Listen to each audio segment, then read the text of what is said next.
What's good, Washington fans? Happy Friday. Hope everybody has a good weekend coming up. Today was day one of rookie minicamp. I know the setting looks different. I'm in my mom's. This is my old room, as you can kind of tell with all the trophies in the back. But today was day one of rookie minicamp. Just want to talk about some of the guys. This will probably be a quick video. Talking about jersey numbers and some contract details, things like that.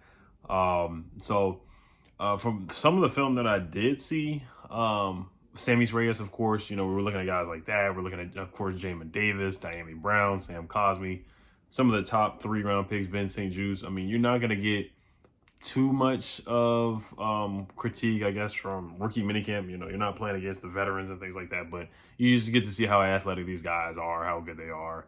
They're not really wearing pads, just wearing helmets, running around. This is big for Sammy Reyes, guys like that. And some guys, we didn't have many tryout guys.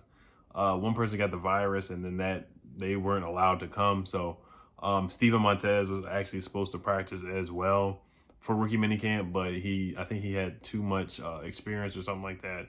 And they brought in the XFL quarterback, Jordan Tamu, who was actually Taylor Heineke's the starter for the Battlehawks, and Taylor Heineke was the backup for him. But and of course, we're paying attention also to my guy Jared Patterson, the undrafted free agent running back out of Buffalo. So I think there was only 11 or 12 guys at rookie minicamp because of the virus situation. But you look at some of the film or some of the tape, some of the footage that a lot of the reporters reported today of Sammy Reyes. You watch him run, and of course he's very raw. A lot of people saying it looks like he has a lot to learn and that he's a project, of course, that's what he is. I mean, the guy just hasn't played football. He just literally hasn't played football. Hasn't played football ever. Not XFL, not college football, nothing. Not Canadian football, nothing. He's never played a down or a snap of football in his life. He's a basketball player. So, and that's expected. So we've seen a lot of guys transition. Logan Thomas did play football, but he was a quarterback, and he transitioned very well into to play a good tight end. We've seen basketball players that haven't played football. Well, most of them have played football, but this guy is he's somewhat of a unique situation because he has never played football before. Most of the time, basketball players like Tony Gonzalez, they've played basketball and football, but this guy's never played a snap of football before. But we have seen more basketball players who haven't played football, and they come to the NFL and play football, and it's going to take some time. So a lot of people in the comment section were like, "Oh, this guy's going to take a long time to develop." So I would just pump the brakes on the expectations for Sammy Reyes, to be honest with you. I don't see him even really. I mean, Logan Thomas had a heck of a year last year. I don't see him even getting close to the numbers that Logan Thomas had. Logan Thomas' numbers were pretty darn good. So, John Bates looked pretty good out there. They just said he needs to get his hips lower when he's, running his routes and stuff. And then you look at Sammy's, his first step wasn't the fastest, off of the snap, but he'll get better with that. I think he has good hands. He did drop a pass today, but it happens. I think he'll get better hands and get better with playing. I think he has the physical traits, of course, the athletic traits, but, he just has to get there football-wise, football IQ, and just having to feel the game, run around, different things like that. So it's going to take some time.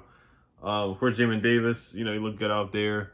He said he was a little jittery, but he's just happy to get out there and play some football. It's been a long time since, they've played some football. I mean, that's still not football, it's just workouts, but they're just happy. Ben St. Juice, Sam Cosmi, Derek Forrest signed his contract. All of our rookies have signed their contracts. Jared Patterson looked good. So I do want to go over some of the contract details of some of the contracts that they did release. So they only really told us Jamin Davis's contract. This one is on Spotrac. He got a 4-year, $13 million deal, of course, with the 5th-year option. We'll see if they pick it up in a couple years. I think they will pick it up in a few years because I think he's going to be very successful behind our defensive line. He's going to be a really good He's going to be a really good linebacker for this team. 4 years, $13,794 per Spotrac, with a $7,392,128 signing bonus. So very happy for the young man. This changes people's lives, man. This is awesome for him. So I'm happy for him. And then we'll get to Derek Forrest's contract breakdown here on Spotrac. 4 years, $3,791,072. $2 contract with a $311,072 signing bonus. So 4 years, $3 million basically. So very good contract for the 5th-round pick out of Cincinnati, Derek Forrest. And then they did talk about Ben St. Juice's contract as well. Nikki Jabavala, she tweeted that out. I'm sorry, I'm probably butchering her name. Somebody else said that in the video as well, that I butchered her name. But Ben St. Juste, he signed his rookie deal. A signing bonus of $1,069,640. So he signed a 4-year, $5,100,758 deal. So that's pretty darn good for these young guys. Dyami Brown looked good. He looked pretty explosive out there. So I'm excited to see him. I'm excited to see all the guys. Of course, Cheeseman, the long snapper, did his thing out there today. And Shaka Toney, William Bradley, and Dax Milne. He's wearing number 84. So we'll get to the numbers too. So and minicamp is going to be important too because we want to look at the defensive ends too and see how they look, if they look up to speed. OTAs as well. If Ryan Kerrigan is still available by the time OTAs happens, I think that's towards the end of the month. I don't know if Ryan Kerrigan. I'm hearing that he's in talks with the Vikings. The Vikings have rumored interest. Of course, he would link back up with Kirk Cousins. So I don't know how much we can wait if we want to. First we're going to evaluate the Shaka Toney and Wayne Bradley King. I'm hearing a lot that Shaka Toney will be playing outside linebacker instead of being an edge rusher.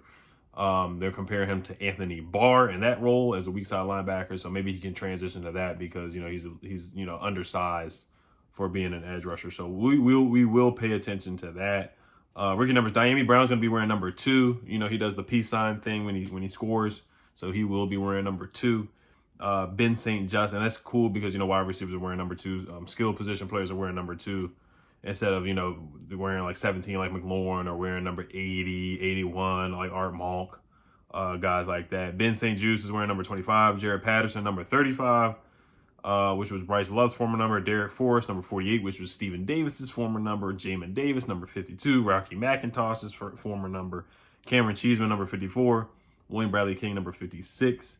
Shaka Toney, number 58. Sam Cosmi, 62. Dax Milne out of BYU. Wide receiver will be wearing number 84, and John Bates will be wearing number 87. So those are the Nuggets today. And then, of course, some media things right here. Like I said, Jordan Ta'amu was brought in for a workout. Ron Rivera also said he appreciated the collective athleticism of the draft class. All 10 picks, they're rated very highly on the raw score. Sam Cosmi ran a 4.8. To be an offensive tackle, ran a 4.8. That's just ridiculous. Dyami Brown ran a 4.44. Shaka Toney ran a 4.5. Everybody's athletic. I mean, Jamin Davis ran a 4.47 or 4.37 on his pro day. So everybody is just super athletic. They have some crazy athletic traits. Derek Forrest ran a 4.3. So, I mean, everybody has crazy. I mean, Jared Patterson ran a 4.39. So everybody has some type of crazy RAS score or crazy athletic trait on this team, in this draft class. So we drafted a lot of speed this year. And Ron Rivera compared Jared Patterson to Darren Sproles, which is a kind of easy thing to say. Ron Rivera was the defensive coordinator in San Diego when Darren Sproles was there, so he did get firsthand experience of seeing Darren Sproles. So we do respect, of course, Ron Rivera's opinion on that, comparing him to Darren Sproles right there. So once again, I'm excited for this draft class. 10 guys. We'll see what these guys can do, man. They're all working hard, putting the work in. We added speed and athleticism and position flex, of course, at every position that we drafted. John Bates, a blocking tight end. And Sammy Reyes didn't draft him, but he technically is a rookie. And, we'll see how he develops, man. Like I said, I'm not going to get too hyped up. I like Sammy Reyes, the athleticism and how explosive he is. But there is a learning curve. He hasn't played football at all, so we'll see what happens with him. But Jordan Ta'amu is a little interesting here, too. I had to look him up a little bit. He did go to Ole Miss. And I know some of you guys are probably familiar with him, but a couple of games that he had with the Battlehawks, he had a game where he had 316 combined yards of offense and 4 total touchdowns. He threw 2 interceptions in the game, but that's pretty darn good statistically. And then a game that they won, he threw for 209 yards and a passing touchdown while rushing for 77 yards. So, Ron Rivera, they like these guys that can run, dual threat quarterback, 6'3", 214 pounds, which is kind of the same. He's taller than Taylor Heineke, but kind of that same build where they're just slender and slim. They can run and create and extend plays. So that's what Jordan Ta'amu can do. He's a dual threat quarterback, athletic quarterback. So that's what Ron Rivera loves. Him and Scott Turner, they love these guys.